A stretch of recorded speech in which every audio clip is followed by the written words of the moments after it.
এই শীতে কেমন আছো সব বন্ধুরা? আশা করি সকলেরই খুব কষ্ট হচ্ছে রান্না বান্না করতে, কারণ রান্না করতে গেলে জল ঘাটতেই হয়। আমিও আজকে দেখো এই একটা ব্রোকলি রান্না করে ফেলেছি ডিম দিয়ে। তোমরা তো বুঝতেই পেরেছো, ডিম সেদ্ধ আর ব্রোকলি দিয়ে একটা রেসিপি তৈরি করেছি, সেটাই তোমাদের সঙ্গে আমি আজকে শেয়ার করছি। বন্ধুরা দেখো, এই ব্রোকলিটাকে আমি টুকরো টুকরো করে কেটে ছোট ছোট করে কেটে নিয়েছি, আর ডিমটাকে আমি সেদ্ধ করে নিয়েছি। তারপরে এই সবুজ রঙটা আমি কি করে ধরে রাখলাম সেটাই তোমাদের সঙ্গে শেয়ার করব। দেখতেও যেমন সুন্দর হয়েছিল, খেতে তো অসাধারণ হয়েছিল, কোনো কথা হবে না। তোমরা এইভাবে রান্না করে দেখতে পারো। আর যদি আমার এই রেসিপিটা তোমাদের ভালো লাগে তাহলে অবশ্যই একটা লাইক দিয়ে শুরু করো। আর নতুন যদি কোনো বন্ধু আমার রেসিপি দেখো তাহলে তারা অবশ্যই সাবস্ক্রাইব করে আমার পাশে থেকো। দেখো বন্ধুরা, একটু নুন দিয়ে কড়াইতে আমি ব্রোকলির টুকরোগুলোকে একটু ভাপিয়ে নিলাম, তাতে একটুখানি নরম হয়ে যাবে।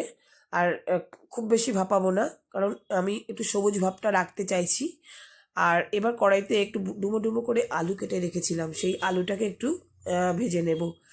আমি তো বললাম ডিম সেদ্ধটা আমি আর তোমাদের দেখালাম না, কারণ ডিমটা সেদ্ধ করে রেখেছিলাম। আম, এত ডিম সেদ্ধটা দেখাতে গেলে অনেকটাই ভিডিও বড় হয়ে যাবে না, তাই ডিম সেদ্ধটা আমি করে রেখেছি আগেই। আর ডিমটা একটু নুন মাখিয়ে রেখেছি। এই আলুটা ভাজা হয়ে গেলে তারপরে আমি ডিমটাকে তেলের মধ্যে একটু হালকা করে ভেজে নেব। ডিমটা আমি এরপরে এই তেলের মধ্যেই ডিমগুলোকে আমি ভেজে নেব। আর গাটাকে দেখো একটু চিড়ে দিয়েছি, দেখতে পাচ্ছ যে ডিমের গাটাও আমি একটুখানি চিড়ে চিড়ে দিয়েছি যাতে নুনটা ঠিক মতন ঢোকে।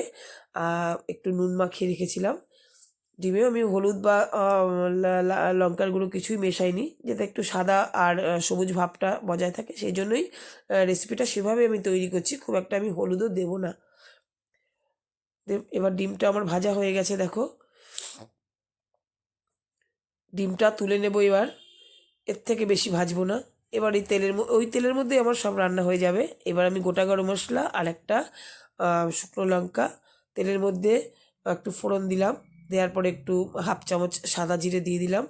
সাদা জিরেটা ফোড়ন দেওয়ার পরে এখানে দেখো রসুন একটু কুচিয়ে রেখেছিলাম, সেই রসুনটা একটু বেশি করেই রসুনটা দিতে হবে বন্ধুরা, তাহলে স্মেলটা খুব ভালো আসে।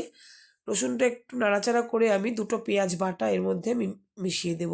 দুটো পেঁয়াজ আমি পেস্ট করে রেখেছিলাম, পেঁয়াজ দুটো আমি দিয়ে দিলাম। এটা দিয়ে একটু নাড়াচাড়া করে নিয়েই তারপরে এর মধ্যে আমি একটু এক এক চামচ মতন আর কি আদা বাটা দিয়ে দিলাম। আদা বাটা দিয়ে একটুখানি কষিয়ে নেব। কষিয়ে নেওয়ার পরে দেখো এখানে আমি একটা কিছুটা মটরশুঁটি আমি পেস্ট করে নিয়েছিলাম বন্ধুরা। হ্যাঁ, সেটাও আমি দেখালাম না পেস্ট করাটা। এই মটরশুঁটিটা একটু পেস্ট করলাম যে তাতে একটু সবুজ অংশটা কিছুটা আসবে। মটরশুঁটি পেস্টটা করে একটুখানি নাড়িয়ে চাড়িয়ে আমি এবার ব্রোকলিটা এই মশলার সঙ্গে মিশিয়ে ভেজে নেব। আমি আলাদাভাবে ব্রোকলিটা আর ভাজলাম না। তোমরা চাইলে ওই আলু ভাজার পরে সেই তেলে তোমরা ব্রোকলিটা ফ্রাই করে নিতে পারো। আমি চাইছি যে সবুজ রঙটা যাতে থাকে এরকম। এখানেও আমি ভাজা ভাজা করে নিচ্ছি দেখো, ভাজা ভাজা মোটামুটি আমার হয়ে গেছে। আর এখানে মশলাটাও একটু ভাজা হয়ে গেছে ব্রোকলির সঙ্গে। এবার আমি এই শুকনো মশলাগুলো দিয়ে দেবো পরিমাণ মতো, একটু নুন, হলুদ, একটু জিরের গুঁড়ো আর ধনের গুঁড়ো দিয়ে সামান্য জল দিয়ে এই মশলাটাও খুব ভালো করে কষিয়ে নেব। কষাতে তো হবে বন্ধুরা, খাবারের টেস্ট আনতে গেলে কষানোটা খুব দরকার। যত জিনিস তুমি কষাবে খাবার, ততই তোমার সে টেস্ট বাড়বে। এবার ভাজা আলুগুলো এর মধ্যে দিয়ে দিলাম। দেখো বন্ধুরা, খুব ভালো করে আমার কষানো হয়ে গেছে মশলাটাও এবং ব্রোকলিটাও, তার সঙ্গে আলু। এবার অল্প অল্প করে জল দিয়ে আমি এটা একটু সেদ্ধ হওয়ার জন্য কিছুক্ষণ ঢেকে রাখবো। একটু জলটা ভালো করে দিয়ে, খুব বেশি যে একেবারে এক কড়াই জল দেবো তা না, এটা একটু সেদ্ধ হওয়ার জন্য আমি 2 মিনিটের মতন ঢেকে রাখবো। এইদিকে দেখো আমি একটা মিক্সিতে 1 মুঠো ধনেপাতা আর কাঁচা লঙ্কা নিয়েছি। এই পেস্টটা দিয়েই তোমার ব্রোকলির রঙটা আরও সবুজ আমি ধরে মানে রাখতে পারবো। এটা দেখো মোটামুটি সেদ্ধ হয়ে গেছে। এবার আমি একটুখানি ঘি আর গরম মশলা দিয়ে দিলাম। দিয়ে তারপরে এর মধ্যে ডিমটা দিয়ে দেবো। ডিমটা অনেক আগেই দেবো না, এই এখনই দিয়ে নামাবার আগেই দেবো, কারণ ডিমটা তাহলে বেশি আগে দিলে পরে আবার শক্ত হয়ে যাবে। দিলাম একটু ব্যালেন্সের জন্য একটু চিনি।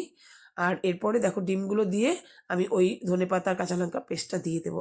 কি সুন্দর গন্ধ বেরিয়েছিল বন্ধুরা যখন আমি রান্না করছিলাম। তোমরা এভাবে করে দেখো, আশা করি তোমাদের সকলের খুব ভালো লাগবে। কালারটা দেখেছো?